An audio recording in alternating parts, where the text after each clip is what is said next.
আমরা সকলেই কম বেশি জানি যে আজকে প্রায় 10টা-11টার দিকে প্রধান উপদেষ্টা ডক্টর মোহাম্মদ ইউনূসের সাথে বিএনপির ভারপ্রাপ্ত চেয়ারপারসন জনাব তারেক রহমানের একটি বৈঠক অনুষ্ঠিত হয়।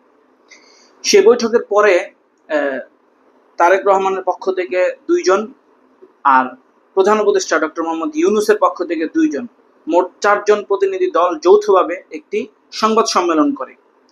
সেই সংবাদ সম্মেলনে ভিতরে যেই প্রায় 1-1.5 ঘন্টা যাবৎ যে বৈঠকটি অনুষ্ঠিত হয়েছে, সেই বৈঠকের মধ্যে কি কি কথা হয়েছে সেই বিষয়গুলো তারা সাংবাদিকদের সামনে তুলে ধরেন এবং সাংবাদিকদের নানান রকম প্রশ্নের উত্তর তারা দিয়েছেন।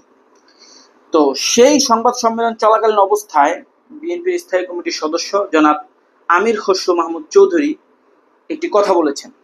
তিনি কি বলেছেন এটি আগে আমরা তার মুখ থেকে শুনে আসি। শুধু নির্বাচনের আগে নয়, নির্বাচনের পরেও বাংলাদেশ গড়ার যে প্রত্যয় নিয়ে আমরা সবাই ঐক্যমত হয়েছি সেটা আমরা সামনের দিকে এগিয়ে নিয়ে যাব। আমরা শুনলাম যে তিনি বললেন যে শুধুমাত্র নির্বাচনের আগে নয়, নির্বাচনের পরেও ঐক্যবদ্ধভাবে তারা বাংলাদেশের এই যে অগ্রযাত্রা, সেই অগ্রযাত্রাকে এগিয়ে নিয়ে যেতে চান।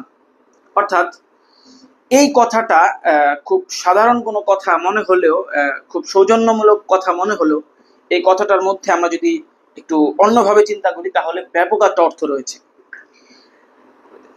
বাংলাদেশের মানুষের মধ্যে প্রায় একটা চাপা উত্তেজনা কাজ করছে যে অধিকাংশ মানুষ এরকম চায় যে প্রফেসর ডক্টর মোহাম্মদ ইউনূসকে যেন নির্বাচনের পরেও বাংলাদেশ হাত ছাড়া না করে, তার মতো একটা গ্লোবাল সেলিব্রিটিকে যেন কোনোভাবে বাংলাদেশ হাত ছাড়া না করে। তিনি যতদিন বেঁচে থাকেন তাকে যেন ততদিনই বাংলাদেশ রাষ্ট্রীয় কার্য পরিচালনা করা, অর্থাৎ রাষ্ট্রের একটা পার্ট হিসেবে কাজে লাগায়। এখন দেখেন, একটা অনির্বাচিত সরকার কিন্তু কোনোদিনও খুব লং টাইম ক্ষমতায় থাকতে পারে না। ডক্টর মোহাম্মদ ইউনূস যত যাই হোক, এটা চিরসত্য যে উনি একজন অনির্বাচিত সরকার প্রধান। এখন উনি পরবর্তীতে নির্বাচনের পরে সরকারের পার্ট হতে হইলে ওনার 2টা পথ খোলা আছে ওনার সামনে। একটা হচ্ছে যে ওনার হয়তোবা নির্বাচনের আগে পদত্যাগ করে কোনো একটা দলের প্রধান হয়ে নির্বাচনে এসে যদি ওনার দল নির্বাচনে জিতে তাহলে উনি প্রধানমন্ত্রী হতে পারেন, নির্বাচিত দলের প্রধানমন্ত্রী। আর একটা পার্ট হচ্ছে যে নির্বাচনের পরেও সকল দল ঐক্যমত হয়ে ওনাকে যেন রাষ্ট্রপতি হিসাবে রেখে দেওয়া হয়। এই বিষয়টি জন্য ওনাকে পদত্যাগ করা লাগবে না, ওনাকে অন্য কোনো কিছু করা লাগবে না। যদি নির্বাচনের পরে যারা ক্ষমতায় আসেন এবং যারা বিরোধী দলে থাকেন সকলে যদি ঐক্যমত হয় তাহলে প্রফেসর ডক্টর মোহাম্মদ ইউনূসকে রাষ্ট্রপতি হিসাবে রেখে দেওয়া যেতে পারে। আর সবাই মিলে যদি ওনাকে আহ্বান করেন, ওনাকে যদি অনুরোধ করেন তাহলে অবশ্যই উনি রাষ্ট্রপতি হিসাবে থেকে যাবেন। এখন আমরা অনেকে জানি যে বাংলাদেশের বর্তমান যে অবকাঠামো, রাষ্ট্রপতি আসলে একটা পুতুল পদ, সবচেয়ে বেশি ক্ষমতা দেওয়া হচ্ছে প্রধানমন্ত্রী। কিন্তু এই জায়গাটা একটা ব্যালেন্সিং একটা বিষয়, সংস্কার করার একটা আলোচনা চলছে যে রাষ্ট্রপতির ক্ষমতাকে একটু বাড়িয়ে প্রধানমন্ত্রীর ক্ষমতাকে একটু কমিয়ে একটা ব্যালেন্স আনার একটা কথাবার্তা চলছে।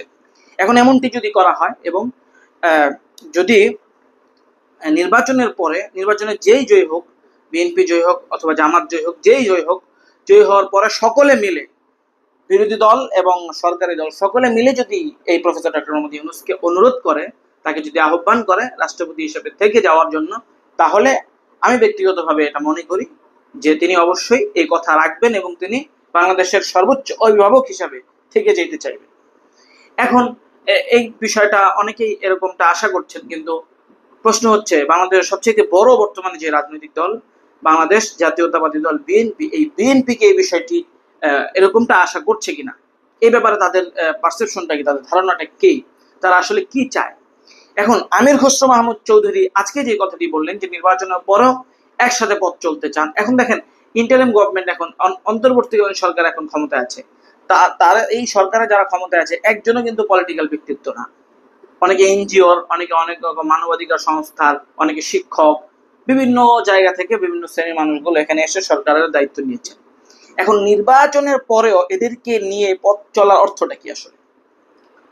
এর অর্থ হচ্ছে তাদেরকে সরকারের পার্ট করতে হবে, সরকারের পার্ট করে তাদেরকে নিয়ে সামনে আগে বাড়তে হবে। এখন সরকারের পার্ট বলতে কি বোঝায়? আর উপদেষ্টা মণ্ডলের মধ্যে এমনটি কেউ রয়েছে যারা সরকারের পার্ট হলে সরকারের অনেক ভ্যালু বাড়বে? একমাত্র ডক্টর মোহাম্মদ ইউনূস ছাড়া।